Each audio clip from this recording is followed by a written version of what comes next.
Selamat malam. Saya telah bersama dengan Ketua Pengurus Besar Nahdlatul Ulama Yahya Cholil Stakuf. Malam Gus. Saya ingin tanya Gus, ini rame-rame soal G20, B20. Nah sekarang Gus Yahya mengintroduce R20. Apa sebetulnya di balik itu Gus? Kita tahu bahwa dunia ini sekarang sedang menghadapi dinamika yang luar biasa intens terkait dengan agama-agama. Dan ini sebetulnya kesadaran sejak lama tentang perlunya dialog antar agama ini. Tapi selama ini hasilnya kurang bisa dirasakan. Oke. Karena konflik antar agama masih terjadi di sana-sini. Nah, kami sampai pada kesimpulan bahwa diperlukan satu model dialog antar agama yang berbeda dari yang selama ini ada. Yang lebih mengedepankan kejujuran tentang masalah yang ada. Jadi kita yakin bahwa perlu ada pembicaraan yang jujur di antara para pemimpin agama-agama ini tentang masalah yang dihadapi supaya kita tahu bagaimana caranya menghentikan berbagai macam masalah yang bersumber dari agama yang kenyataannya sampai sekarang masih aja muncul. Oke. Nah, lalu kita desain forumnya dan karena tahun ini kebetulan Indonesia memegang presidensi G20, nah kita mengusulkan kepada pemerintah untuk juga memasukkan acara pertemuan para pemimpin agama ini sebagai bagian dari rangkaian G20 itu dengan nama R20. R20. Ini nama sandi lah R20. Ini gagasan ini sudah pernah digagas oleh Gus Yahya setelah menjabat sebagai Ketua PBNU. Sebetulnya ini gagasan yang berproses sejak cukup lama, sejak paling tidak 2016-2017. Dan bahkan gagasan tentang perlunya dialog jujur di antara para pemimpin agama ini sudah berkembang di dalam satu jaringan internasional yang terus-menerus memproses elemen-elemen di dalam topik ini, wacana di dalam topik ini.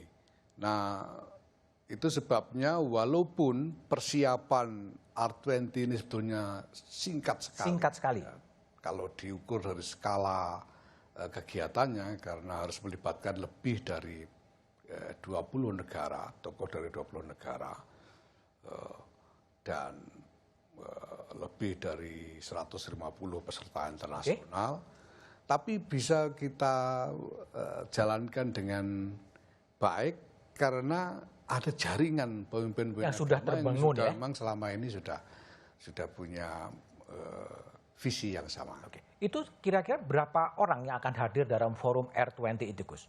Kita nanti akan selenggarakan forum dengan 450 peserta. 450 peserta?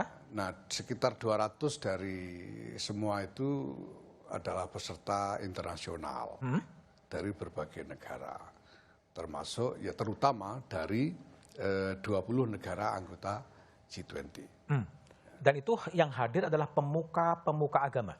Pemuka-pemuka agama, ya, selain dari negara-negara anggota G20, juga dari pemuka agama dari negara-negara lain, seperti misalnya dari Vatikan. Nanti Vatikan?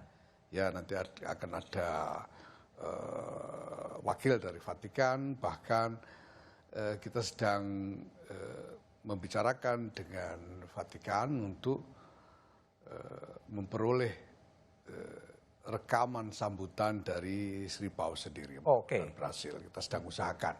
Atau paling tidak nanti ada sambutan tertulis yang dibacakan oleh utusan dari oleh Paus Fransiskus. Ya.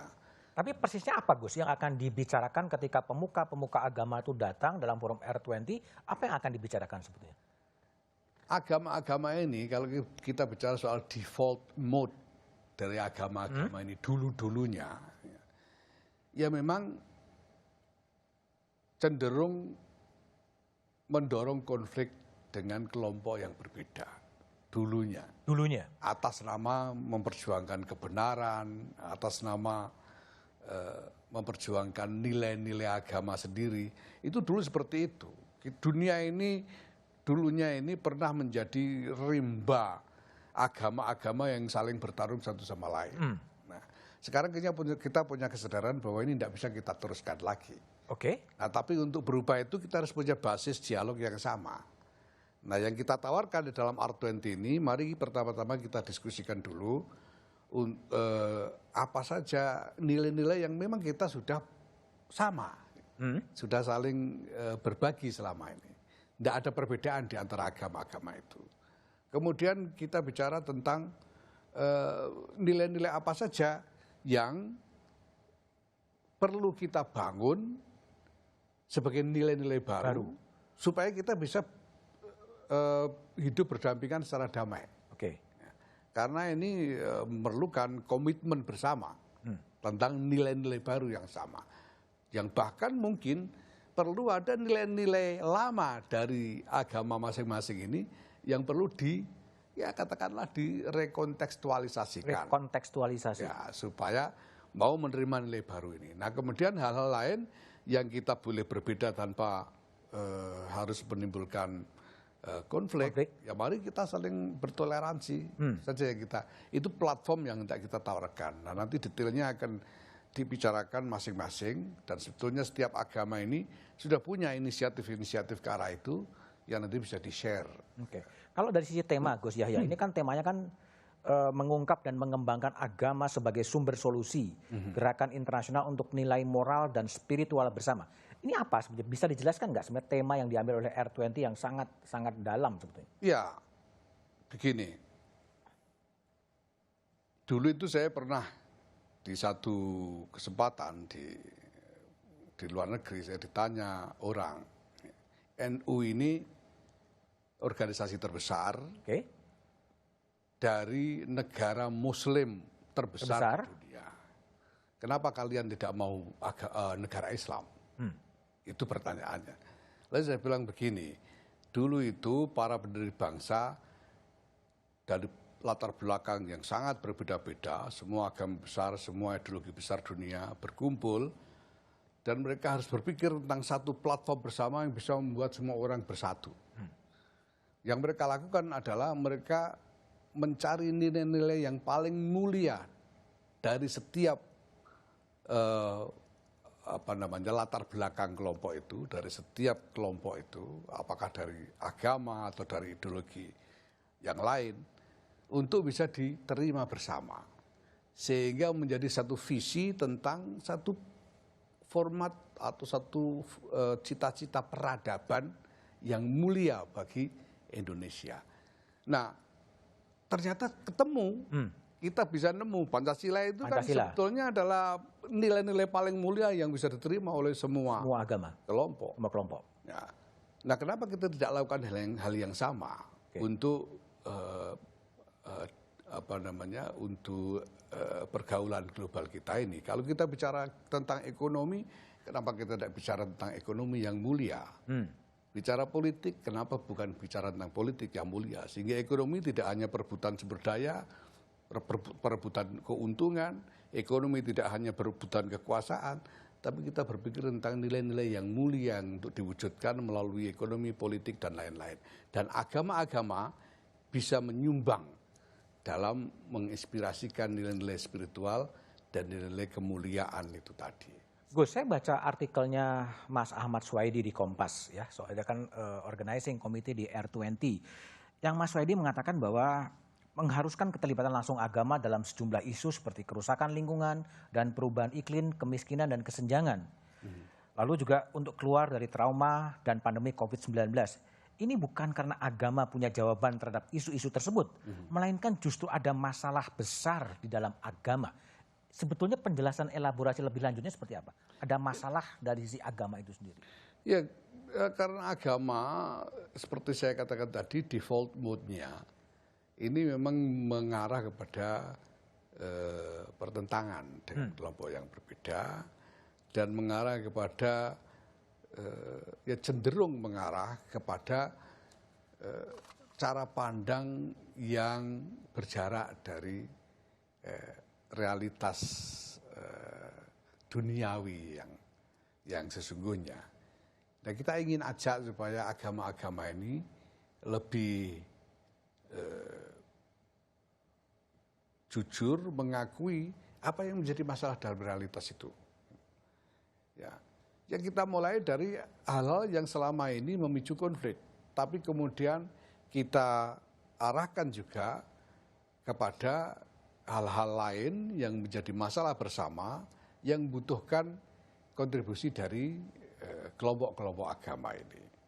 Kalau ditafsirkan dalam realitas empirik yang ada, pemahaman Gus Yahya ini apakah kemudian berbagai kekerasan yang terjadi, berbagai konflik terjadi juga karena memang tafsir atas agama itu sendiri?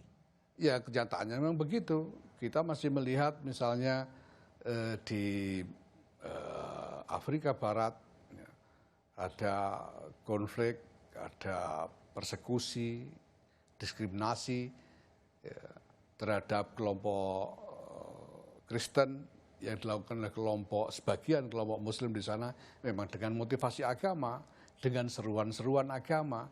Itu juga terjadi di India oleh kelompok Hindu atas Muslim dan minoritas yang lain, Kristen dan lain-lain juga dengan seruan agama di Myanmar dan lain-lain. Dan ini semua membutuhkan jalan keluar. Nah, maka para pemimpin agama ini sebetulnya mereka harus mau mengambil tanggung jawab dalam masalah-masalah ini. Agama, ada ajaran agamanya yang sebetulnya bermasalah atau kemudian tafsir dari orang-orang terhadap ajaran itu sebenarnya? Mungkin pada level tafsir, karena ini kecenderungan konflik ini terjadi ketika agama-agama itu kemudian dijelmakan ke dalam konstruksi sosial politik. Ketika kemudian muncul negara-negara, kerajaan-kerajaan yang kemudian membuat label agama sebagai identitasnya dan menjadikan atau mengklaim agama itu sebagai basis dari keseluruhan konstruksi nilai-nilai sosial politiknya. Sehingga di masa lalu sangat biasa konflik antara satu kerajaan dengan kerajaan yang lain, negara dengan negara yang lain atas dasar perbedaan agama. Turki Utsmani itu ratusan tahun tidak pernah berhenti dari konflik menghadapi kerajaan-kerajaan Kristen Eropa dengan alasan agama. Kerajaan-kerajaan Islam di India itu juga konflik dengan kerajaan-kerajaan Hindu atau kelompok-kelompok Hindu di sana sejak dulu dengan alasan agama. Oke. Nah, ini yang perlu kita cari jalan keluar supaya berhenti, jangan diteruskan. Oke, ibaratnya sebuah conference atau pertemuan ya, pertemuan termasuk R20. Kira-kira pesan global apa yang akan disampaikan dari pertemuan R20 kepada dunia agar kemudian dunia bisa menjadi lebih damai, semuanya bisa lebih adil dan lain sebagainya. Bayangan Gus Yahya seperti apa? Ya, pertama-tama agama-agama ini harus sampai kepada jalan keluar dari persoalan mereka sendiri. Mana mungkin agama-agama ini bisa menawarkan sesuatu yang berharga kepada dunia kalau agama-agama tidak bisa menemukan jalan keluar dari masalah mereka sendiri. Dan masalah di antara mereka sampai sekarang masih ada. Ini selesaikan dulu. Nah, kalau ini sudah ketemu jalan keluarnya, baru kita berada dalam posisi moral untuk menawarkan nilai-nilai spiritual, nilai-nilai kemuliaan kepada dunia secara keseluruhan. Nah, untuk menuju ke arah sana tentu kita harus mulai dari satu titik bersama yang bisa diterima oleh semua pihak, yaitu misalnya bahwa kita harus menghindari di peralatnya identitas-identitas termasuk identitas agama sebagai senjata politik. Oke, ini saya tanyakan Gus. Agama sering kemudian digunakan sebagai alat politik, apapun itu alat untuk meraih kekuasaan. Apakah tema ini juga akan dibahas dalam forum R20? Tapi jawaban Gus Yahya setelah jeda berikut ini. Ya.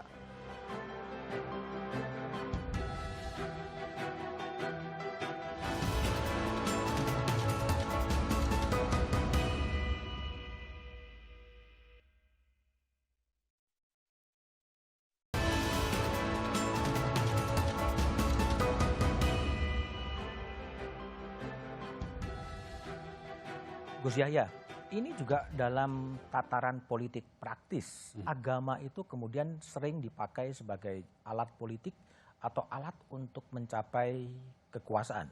Tema ini apakah juga termasuk tema yang akan dibahas dalam forum R20? Ya, jelas karena ini bagian dari default mode agama itu tadi. Dulunya agama memang begitu. Agama dengan politik itu berhimpit. Dulu itu kerajaan-kerajaan itu hampir semuanya selalu punya mengklaim identitas agama. Sehingga agama dan politik menjadi satu. Ya.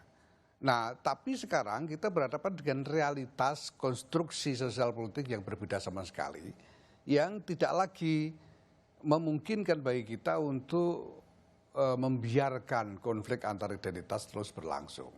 Cuma karena ada warisan yang panjang, karena ini moda yang ratusan tahun, ya, mungkin ribuan tahun sebelum kelahiran agama-agama Ibrahimi sendiri mungkin, ini sesuatu yang memang tidak mudah untuk dihilangkan begitu saja. Nah, maka pemimpin agama harus memulai ini, bicara tentang ini sebagai tanggung jawab mereka supaya agama tidak lagi menjadi sumber masalah. Selama ini jelas di dalam wacana global, agama masih dilihat sebagai sumber masalah. Dilihat sebagai sumber masalah. Karena bisa digunakan sebagai alat politik. Seperti yang terjadi di berbagai belahan dunia, termasuk di Indonesia ini. Kalau default mode-nya sudah demikian, apakah forum R20 ini sekali pertemuan dan kemudian bisa menyelesaikan problem-problem seperti itu atau gimana? Ya, itu sebabnya kita mau bingkai ini sebagai forum bagian dari G20 forum, sebagai official engagement group, sebagai kelompok resmi yang menjadi bagian dari G20 ini, sehingga dari tahun ke tahun nanti akan diselenggarakan R20 yang lain. Seperti tahun depan di India, itu sudah ada komitmen insya Allah akan digelar R20 di India. Dan itu di Brasil, di Afrika Selatan dan seterusnya. Di samping itu kita juga akan terus melakukan upaya-upaya dari satu R20 ke R20 yang lain untuk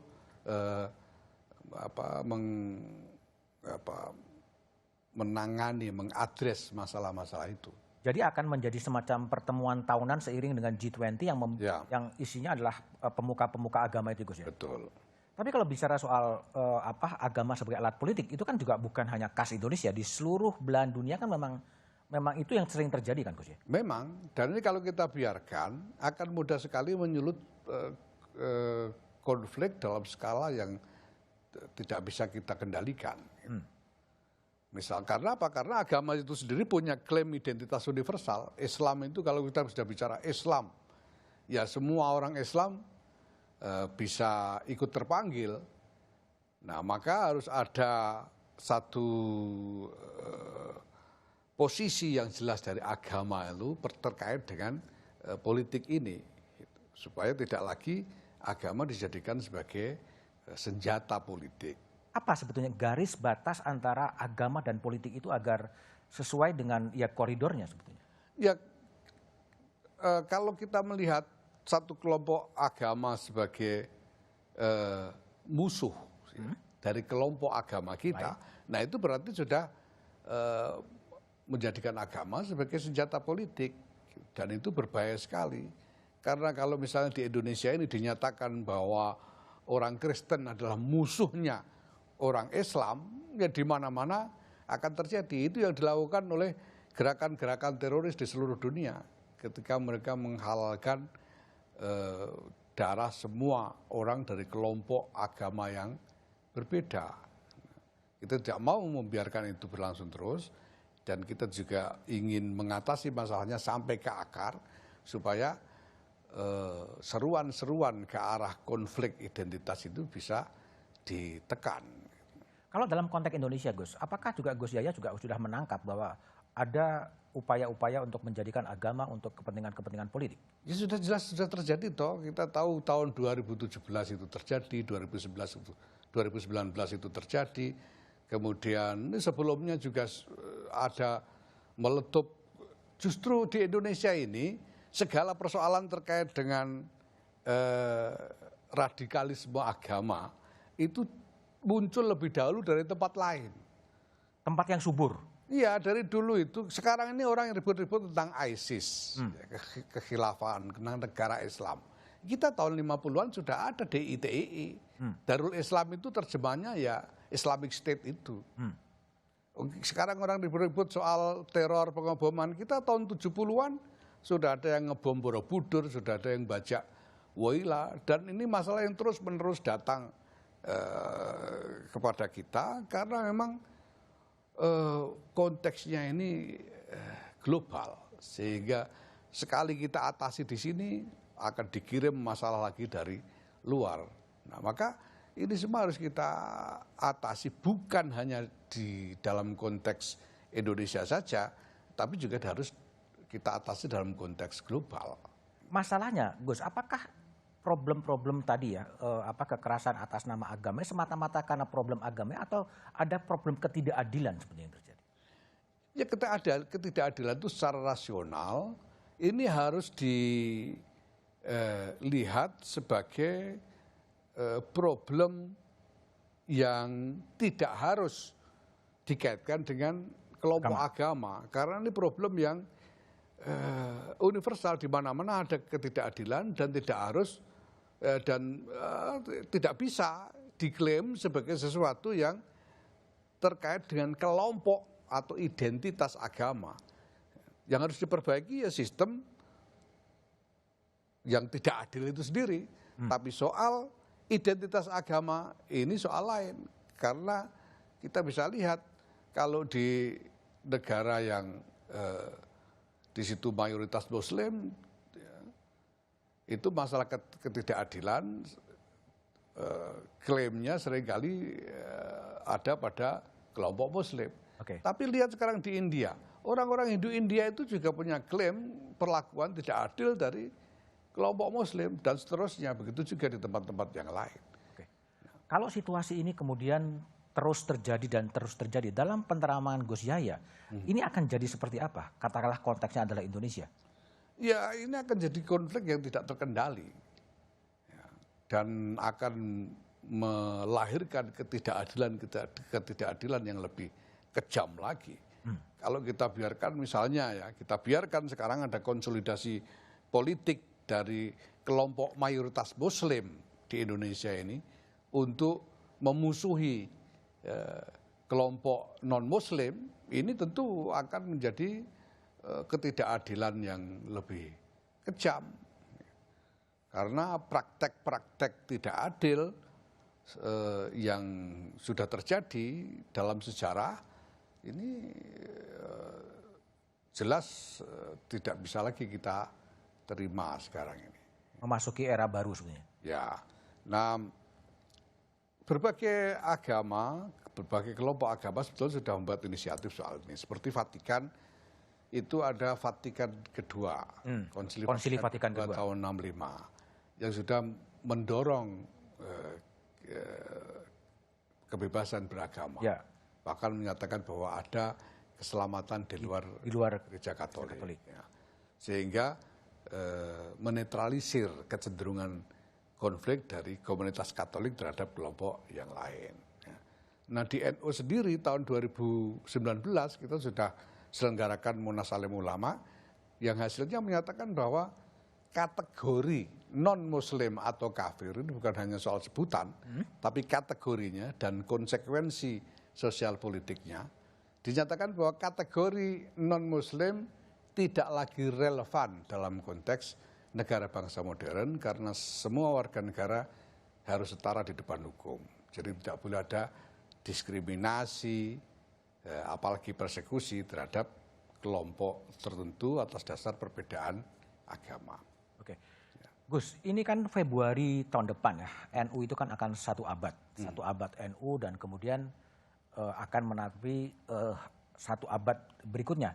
Refleksi dari perjalanan NU yang satu abad dan ke depan seperti apa dari terawangan dari Gus Yahya, jawabannya setelah jeda berikut ini.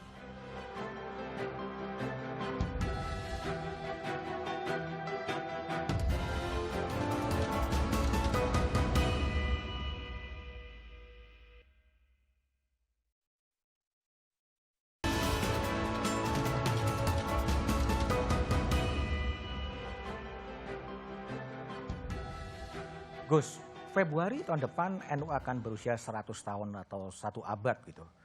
Nah sekarang Gus Yahya sebagai sebagai komandan di NU, refleksi satu abad dan ke depan akan jadi seperti apa NU?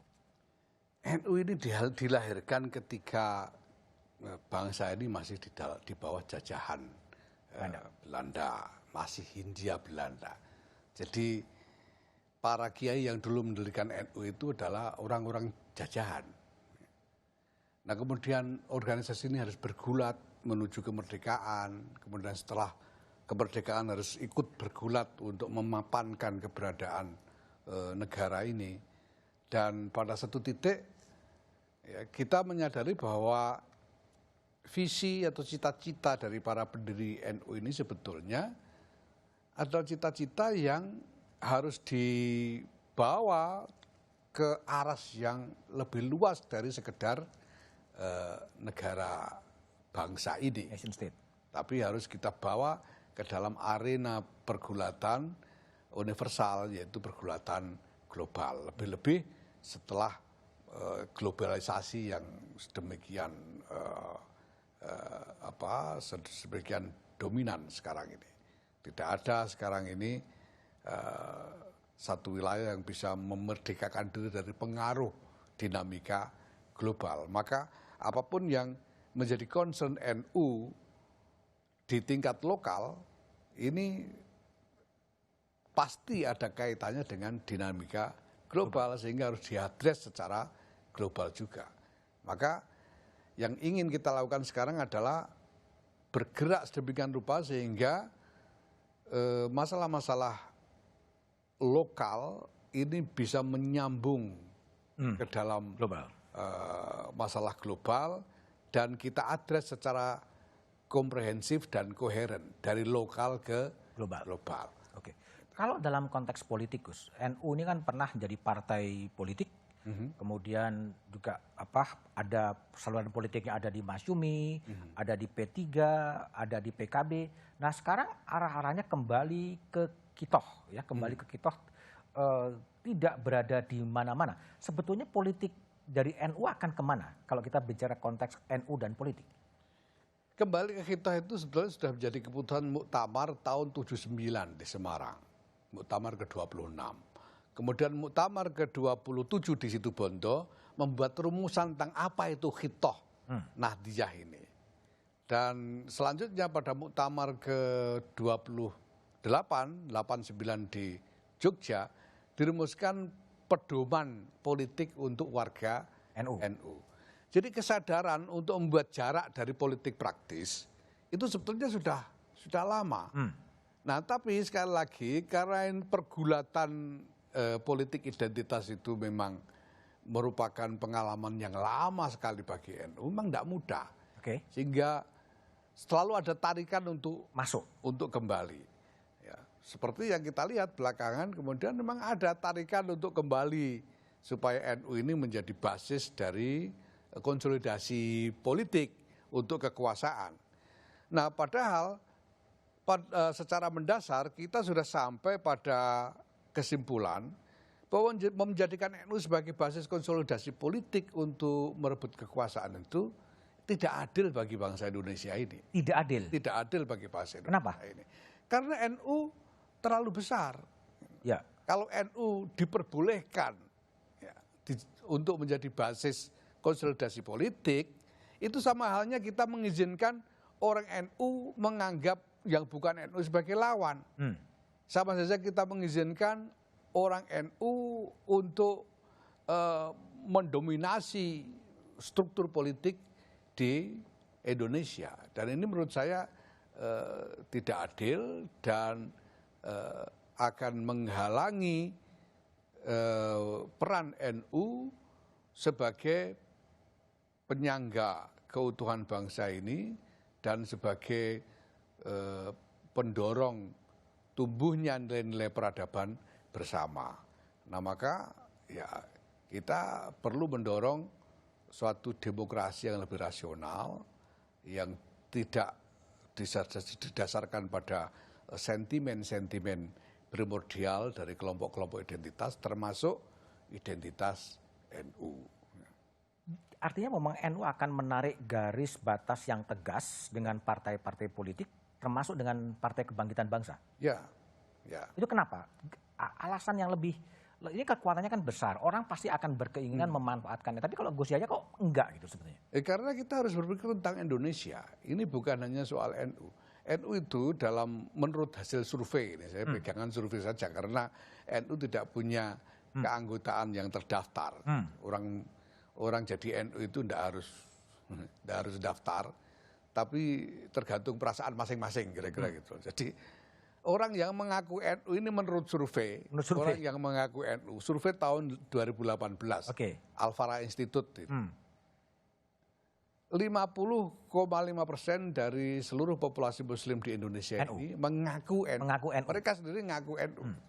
Nah kemudian belakangan survei yang terbaru 2022, 59,2% mengaku NU.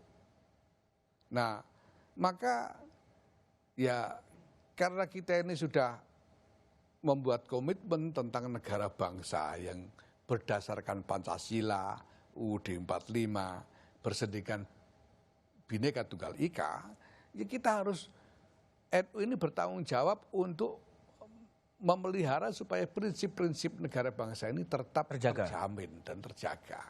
Karena NU ikut mendirikan. Jadi kalau NU membiarkan ini tidak terjaga, namanya tidak bertanggung jawab. Tapi gini, ada garis batas yang tegas bahwa Gus Yahya punya prinsip bahwa NU tidak boleh kemudian dijadikan alat politik. Apa selama ini juga ada partai-partai yang memang menarik-narik NU untuk dalam konteks politik praktis? Ya memang iya, NU sendiri dulunya juga partai politik toh. NU itu dulu ada partai politik tahun 52 jadi partai politik, 55 itu pemilu, NU bertarung sebagai partai politik sampai 71. Nah habis itu baru ada fusi dan 79 diputuskan untuk kembali ke khitoh, artinya menarik diri dari politik praktis. Nah kesadaran ini sebetulnya didasarkan pada pemikiran yang sangat dalam tentang bagaimana NU harus berperan di dalam pergulatan bangsa ini ke depan. Ini yang harus dijaga. Boleh disebut bahwa kira-kira NU ini tidak kemana-mana tapi ada di mana-mana? Ya pasti, karena kalau kita tangkap 10 orang di jalan ini, kira-kira yang 5 ngaku NU gitu. Dan kita harus terima bahwa NU ini isinya juga merupakan potret dari seluruh masyarakat. Isinya ya kiainya ya banyak, tapi di situ yang dagang, tani banyak, copet juga ada gitu. Nah ini semuanya, mereka ini adalah warga NU yang harus dilayani dan kita harus menemukan cara bagaimana semua orang bisa dibantu untuk meningkatkan kualitas hidupnya. Oke, kalau kita berbicara soal pemilu presiden 2024 dan NU kan tadi 55% mayoritas muslim mengaku sebagai NU dan sekarang juga orang juga mulai melirik-lirik siapa sih capres atau cawapres dari Nahdlatul Ulama. Pandangan Gus Yahya gimana soal bagaimana positioning politik NU untuk pemilu presiden 2024, tapi jawabannya setelah jeda berikut ini.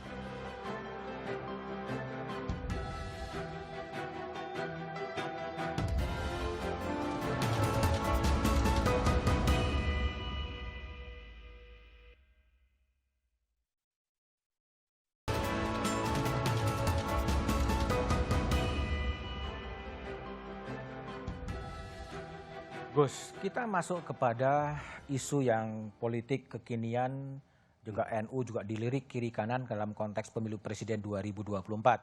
Sekarang berbagai analis politik atau pengamat mulai mengincar nih, mencari capres atau cawapres dari Nahdlatul Ulama. sikap Gus Yahya terhadap yang kelompok-kelompok yang ingin menarik kembali NU menjadi masuk dalam bursa capres dan cawapres seperti apa sih sebetulnya? Ya, kami sih terbuka saja, silahkan semua orang berhak untuk menjadi calon, tapi kita tidak mau NU ini diperalat sebagai senjata politik gitu. Karena apa? Yang kita khawatirkan ini prosesnya, bukan soal hasilnya. Hasilnya sih kita bisa terima, siapa saja jadi presiden asal menang pemilu kita bisa terima. Tapi prosesnya, karena dalam proses itu kalau kita biarkan ada satu kampanye konsolidasi politik NU, ya, itu berarti kan kita harus mengeksklusi orang yang dianggap bukan NU dengan melihatnya sebagai musuh, sebagai lawan. Dan kita tahu namanya kompetisi politik itu bisa meruncing sampai ke tingkat yang tidak terkendali. Nah ini berbahaya baik bagi NU sendiri maupun bagi masyarakat secara keseluruhan. Dan kita sudah buktikan selama ini bahwa keterlibatan yang terlalu jauh itu justru berisiko menciptakan pembelahan di dalam NU sendiri.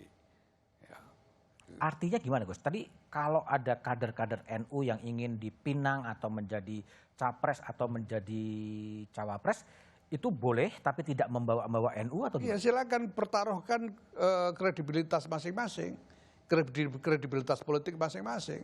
Kita ingin ngajak semua orang untuk lebih rasional di dalam berpolitik. Jadi bahwa lepas NU atau tidak NU, kalau memang dia punya kredibilitas politik yang unggul, ya mari kita dukung. Kalau tidak, ya tidak didukung tanpa harus mengukur siapa yang lebih NU, siapa yang kurang NU. Artinya kalau di pemilu presiden 2024 betul-betul NU ini akan menjadi netral secara politik, tidak mengendorse partai-partai politik atau gimana? Ya memang enggak ada, karena memang itu sudah jadi keputusan muktamar bahwa NU harus mengambil jarak dari semua partai politik. Bahwa NU dulu pernah membentuk PKB, ya, pengurus-pengurus NU pernah membentuk PKB. Itu satu hal lain dan kita biarkan itu menjadi catatan sejarah, tapi tetap NU harus mempertahankan posisi yang sama dengan semua partai politik yang ada. Artinya ketika katakanlah dalam pemilu presiden nanti akan muncul pasangan A, B, C, dan D, NU tidak akan mengendorse atau mengarahkan anggota-anggota NU untuk memilih A atau B atau C? Tidak ada. Ya, dan kita larang, tidak boleh menggunakan NU sebagai institusi, NU sebagai organisasi untuk keperluan politik semacam itu. Tapi bagaimana Gus Yahya sebagai ketua PBNU yang akan memberikan arahan kepada para Nahdliyin dalam konteks pilihan A, B, C, dan D, itu bebas kepada anggotanya mau kepada siapa? Iya, saya tidak akan memberikan arahan. Saya sendiri tidak akan memberikan arahan dan saya melarang ada kegiatan politik, ya, politik praktis dalam konteks ini dengan memanfaatkan lembaga NU. Beberapa waktu yang lalu ada misalnya cabang yang melakukan ikut dalam kampanye presiden di kantor cabang misalnya, kami tegur untuk tidak diulangi lagi. Kalau sebagai pribadi masing-masing mau terlibat silakan, mau jadi tim sukses dengan mengandalkan jaringan pribadi terserah. Tapi institusi NU tidak boleh. Tapi kalau ada kader NU sebagai pribadi tapi juga pengurus PBNU menjadi anggota partai politik lain, harus mundur dulu, ya, harus mundur, tidak boleh. Meskipun sudah menjadi anggota partai politik, memang harus mundur. Harus mundur. Ya. Jadi tidak betul-betul bersih dari kemungkinan ya, jadi sudah ada panduan yang rinci di situ ya. Misalnya pengurus harian NU tidak boleh merangkap pengurus harian partai. Oke. Misalnya begitu. Tapi kalau dia misalnya menjadi aktivis partai boleh saja jadi pengurus. Ya, boleh jadi pengurus asalkan bukan pengurus harian di partai atau organisasi politik yang lain. Nah, kalau dia sudah jadi pengurus dan kemudian ingin menjadi calon dalam kompetisi politik, yaitu presiden atau gubernur dan lain-lain, harus mundur dulu. Mundur dulu. Harus Jadi mundur. harapannya adalah kantor-kantor PBNU, pengurus wilayah NU akan bersih betul dari politik praktis Tidak kekuasaan. boleh ya. Tidak boleh Boleh sama dipakai, sekali. ya. Gimana cara Gus Yahya bisa memastikan dan menjamin bahwa kantor-kantor cabang NU yang begitu banyak betul-betul steril dari kegiatan politik kekuasaan? Ya konsolidasi, ini soal konsolidasi organisasi. Artinya akan kalau memang ada terjadi kemudian dipanggil? Ya bahkan sebelum itu kita sudah lakukan upaya-upaya untuk mencegah mereka menggunakan NU sebagai alat politik. Oke. Gus, saya juga pernah dengar pernyataan Gus Yahya soal NU akan melawan politik identitas. Sudah ada gelagat bahwa politik identitas itu akan dimanfaatkan dalam pemilu presiden 2024. Ada gelagat atau tidak ada gelagat, kita tahu bahwa ini sudah pernah terjadi. Oke. Dan kita tidak mau memperbolehkan ini berlanjut terus. Kita tidak ingin ini berlanjut terus. Maka ya kami bersiap-siap juga untuk mencegah itu terjadi lagi. Kenapa kemudian politik identitas selalu dimaknai bahwa ini muslim, non-muslim? Bukankah juga ada identitas yang lain? Gender, pria, wanita, Jawa, sama, Sumatera? semuanya sama. Jadi kita harus lebih rasional di dalam, ya kita ingin mendorong demokrasi yang lebih rasional. Dengan bersandar pada kualitas pribadi-pribadi yang terlibat di dalam politik itu, bukan latar belakang identitasnya, apakah suku, agama, jenis kelamin, atau yang lain. Jadi menjadi sebuah politik gagasan. Apa yang akan dibawa oleh si Ya, capres? gagasan, kredibilitas, track record, dan lain sebagainya. Jadi tidak bisa kita, ya walaupun koruptor karo Islam kan nanti masuk surga juga misalnya. Itu juga Oke. ini tidak sesuatu yang tidak relevan untuk dikembangkan di dalam demokrasi kita. Tapi cara NU untuk melawan politik identitas yang bisa dikatakan terjadi atau juga sudah terjadi, cara apa sih yang akan dipakai oleh NU? Ya, NU ini kan gerakan sosial ya, kita membangun strategi sosial yang kita desain untuk menghadang itu. Kita sudah siapkan platformnya, ada berbagai hal kita bangun sebagai platform untuk menggerakkan warga ini ke arah satu visi bersama, termasuk untuk mencegah meluapnya politik identitas itu.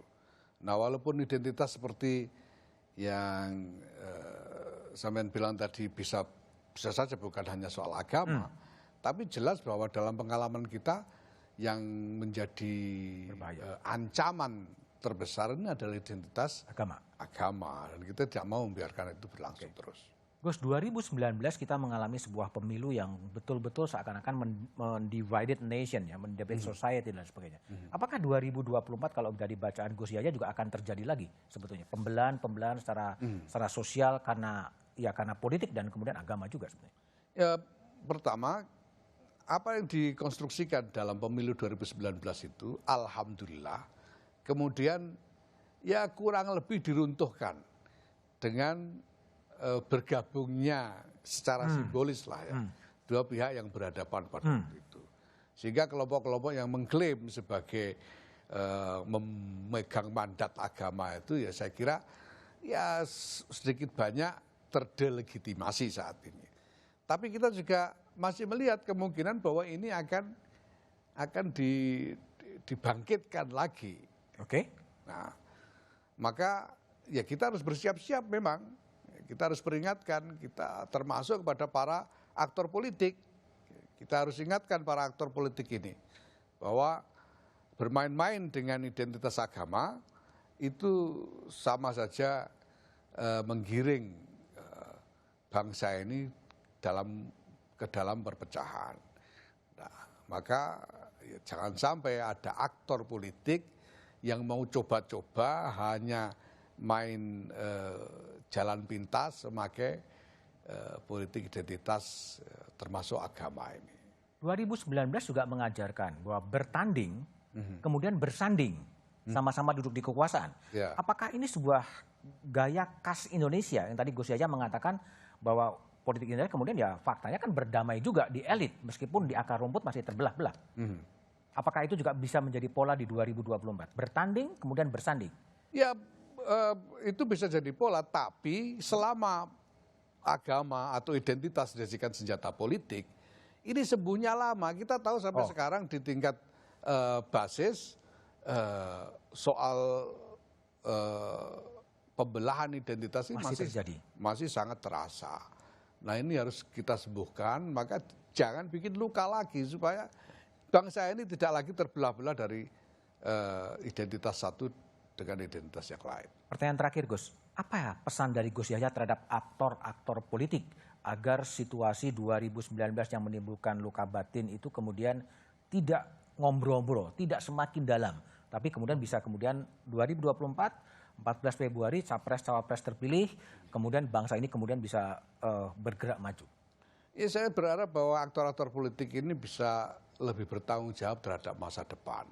Apapun yang mereka putuskan hari ini tentang strategi politik yang mereka pilih maupun visi politik yang mereka canangkan, ini akan menentukan masa depan bangsa dan negara ini. Nah, saya minta supaya semua aktor politik ini lebih bertanggung jawab dengan mengingat kepada landasan didirikannya bangsa dan negara yang kita cintai ini. Karena apa yang kita miliki sebagai Indonesia ini sebetulnya bukan hanya berharga untuk diri kita sendiri, tapi ini bisa menjadi sumbangan yang bernilai tinggi bagi seluruh konstruksi peradaban dunia ke depan. Ya, karena kita sudah punya Pancasila, kita punya Undang-Undang Dasar 1945, kalau kita lihat dari semua negara yang ada, tidak ada yang punya konstitusi seperti Indonesia. Undang-Undang Dasar 1945 ini. Yang visinya memang visi tentang peradaban dunia, bahwa sesungguhnya kemerdekaan adalah hak segala bangsa. Itu kan visi tentang peradaban dunia, bukan hanya untuk Indonesia. Nah ini jangan sampai kita rusak begitu saja hanya demi mendapatkan kursi kekuasaan. Oke, baik. Terima kasih Gus Yahya. Saya telah bersama dengan Ketua PBNU Yahya Cholil Stakuf. Matur nuwun Gus. Sama-sama.